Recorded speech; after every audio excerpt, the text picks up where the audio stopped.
All right, let me say hi to everyone here at the Voice of College Football tonight. And a very unusual show, possibly, a very short show, possibly. Unfortunately, Cam Underwood will not be joining us tonight. Therefore, we may not be here for long talking Miami football, but I do appreciate everybody being here. And I just thought I would open it up here quickly to say hi and to say, of course, we've got a huge season prepared for everyone with Miami post game. We are still seeking Miami post game contributors out. So if you have any recommendations, please hit me up at MarkRogersTV at Gmail for Miami post game contributors. But once again, unfortunately, Cam cannot join us tonight. I've reached out to a number of other people that also can't join us tonight, unfortunately. But I still wanted to hop on and say hi to everyone. And again, unfortunately, we've got no analyst tonight to do Miami football talk. I will answer any questions that you have, talk to you guys for a few seconds here. I reached out to a number of people. This might be a good time for you guys to give your recommendations of who else you would like to see fill the analyst role when we run into these situations. I reached out to a number of folks that we've had on in the past, including Paul Scoop on the U and Brad Tejeda. And they gave me some recommendations on some folks that we could have on here. So if you have any suggestions, Falconer X, appreciate you. Thank you for the super chat. Sorry we can't deliver tonight. We will be back on Thursday. So we will be back on Thursday with the Wholesome One. Thursday at 8 o'clock with the Wholesome One. And part of a special edition there because we're going from 8 to 9 as we typically do with the Wholesome One. And then at 9 p.m. Eastern time, we're bringing on Corey Bratta from the Hawkeye of the Storm, and we are having a tight end U debate. So that will be at 9 o'clock Eastern time on Thursday. Chris, good to see you. Thank you so much. Yeah, things are going well. Did have to handle some issues on the home front today. Therefore, I wasn't able to deliver the Florida State and Michigan shows, but most of you here don't care about that. Where is Herb Street? Let's get Herbie in here to talk some Miami. Some people crediting Herbie for saving the program, calling out Miami and shaking up the administration to spend some money and work on things. CJ, good to see you as well. And again, Cam couldn't make it tonight. And I reached out to a number of other people to try to get a show together. And also the Wholesome One, of course, is our guy. The Wholesome One is our guy at 8 o'clock on Thursday night. So everybody be back here 8 o'clock Thursday night. And then we're doing an extra long show, special edition on Thursday night. We're going to have Corey Bratta from the Hawkeye of the Storm, tight end U debate at the end of the show on Thursday. Dimitri Saunders, yes, you don't care. I care. It's my livelihood. So by extension, if we don't have all the other shows, think of it this way, my Miami fans. If we don't have all the other shows at the Voice of College Football, we wouldn't have a Miami show.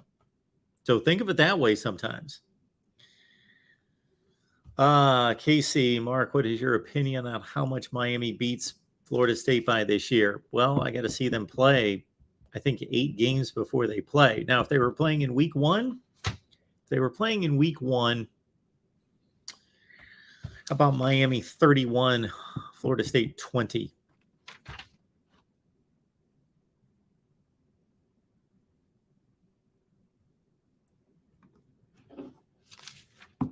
Willie Williams, appreciate that offer. Maybe we can do that some other time. But yeah, so unfortunately,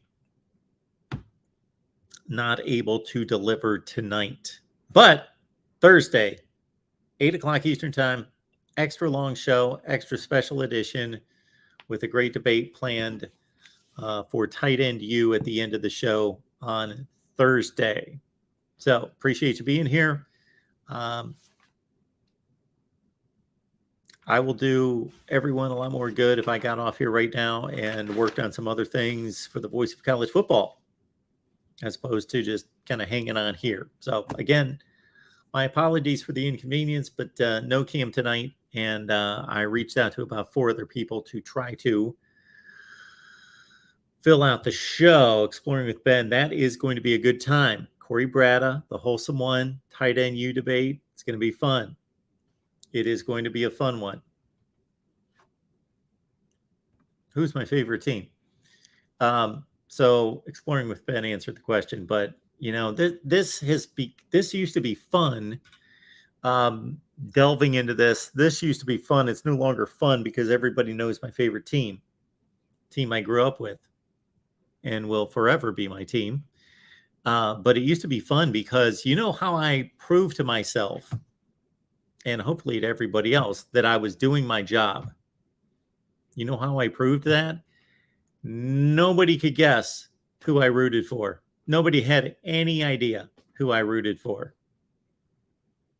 I would get asked that over and over and over. I would have people that watched for 2 years and they would say, Mark, I still can't figure out who you root for.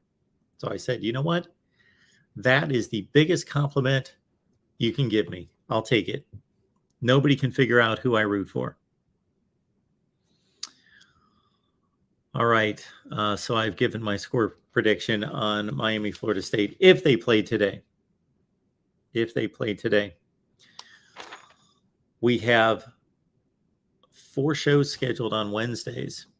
We got 2 in the books. We did get Ohio State in and Michigan, although I couldn't be on the Michigan show. So we're going to make up the Florida State show tomorrow night. We're going to make up the Miami show. So I know that you guys don't care about Florida State. But again, if you care about the Miami show, you're actually going to care about the Florida State show. Because without the other shows, we don't have a Miami show. And some of you actually care about FSU and want to hear the FSU. We have yet to set times for the makeup show on Florida State on Thursday. We'll get that figured out. Miami should be right here at the regular time of 8 o'clock Eastern time. All right. What else did I want to get to? I think I will deliver a Miami record prediction video, much like I did Clemson. Clemson's the only team I've gotten to with a record prediction video. So we will get to that.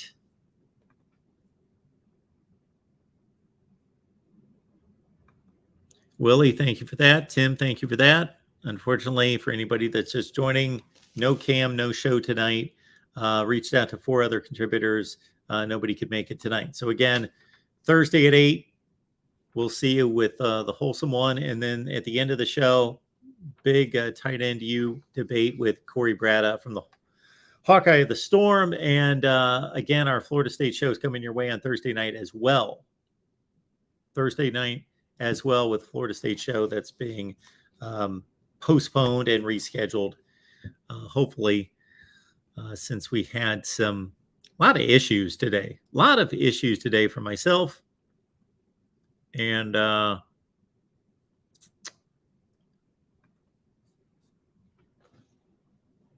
others.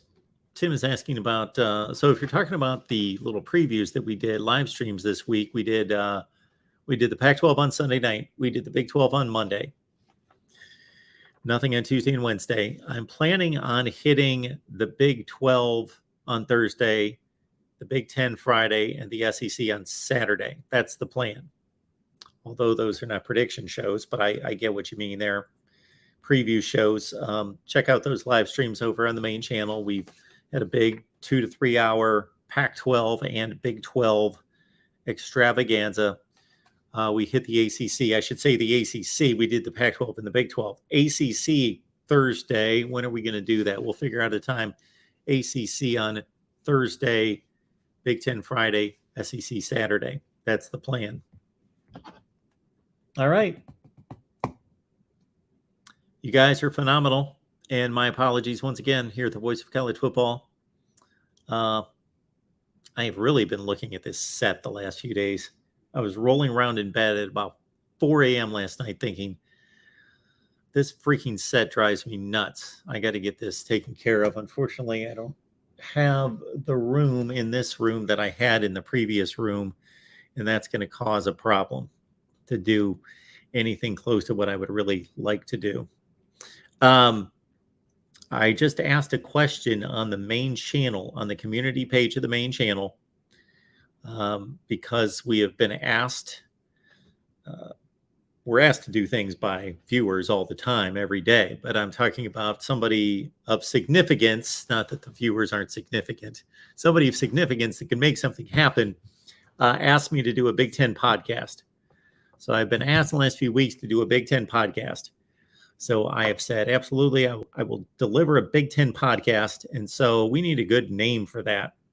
So if you've got any names that we could pull together for a Big Ten podcast, let me know.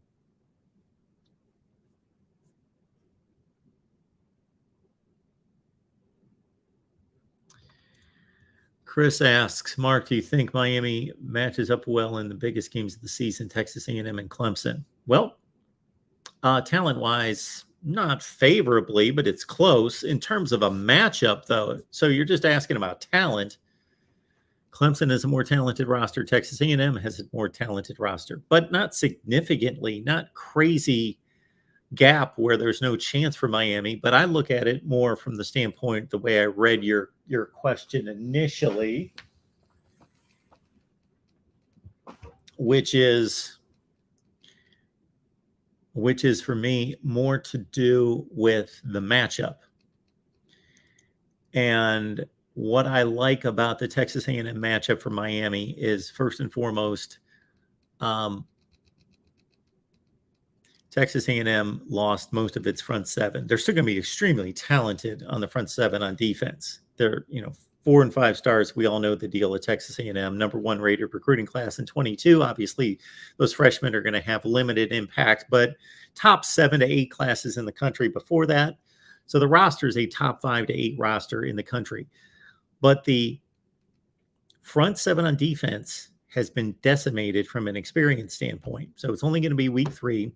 And that means potentially less pressure on Tyler Van Dyke. So I think that's obviously a good thing for what has been the strength of this team, Texas A&M, for the last few years, front 7 on defense, to be possibly down early in the season until they mature. It's good for Tyler Van Dyke. That's good for protection. That's good for timing. That's good for big plays downfield.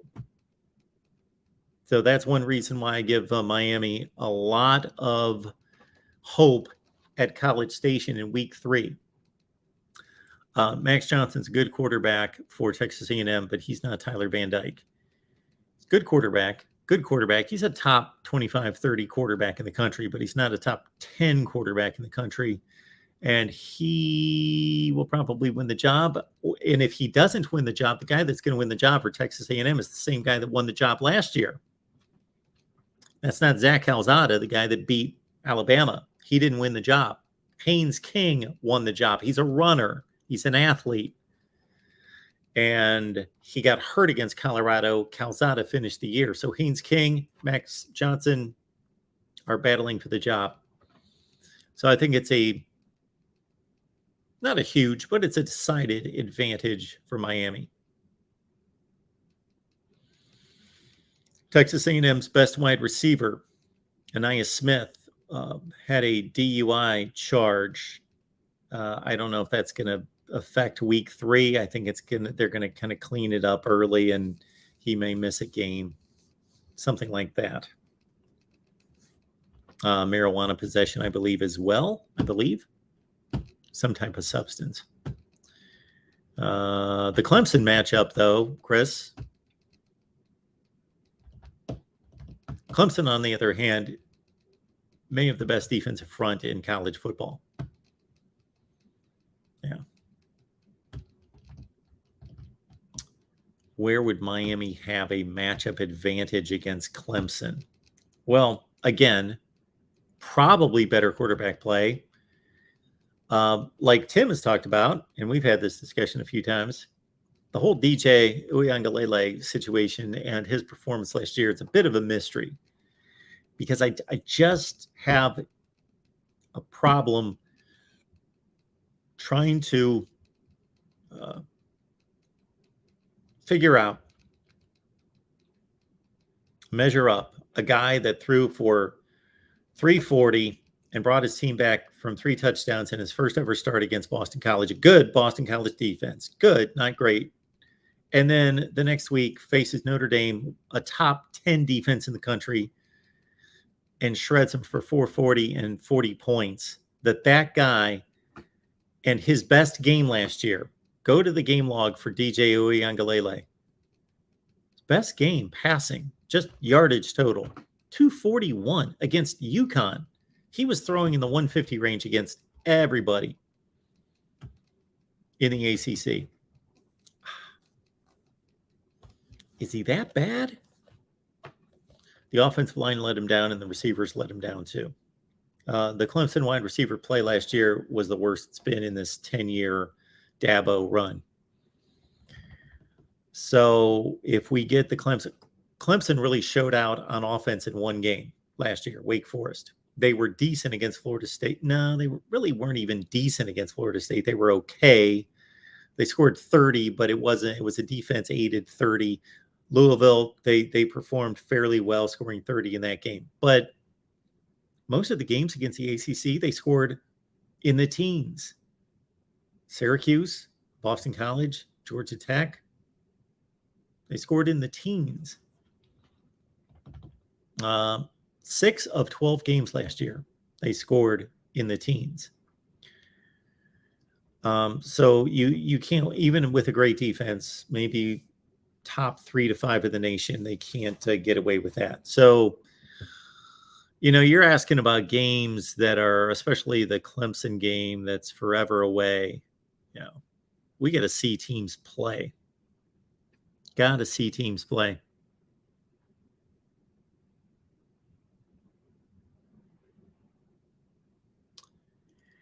Yes, doesn't the Big Ten benefit from the transfer of championships in all those sports from the Pac-12 to the Big Ten?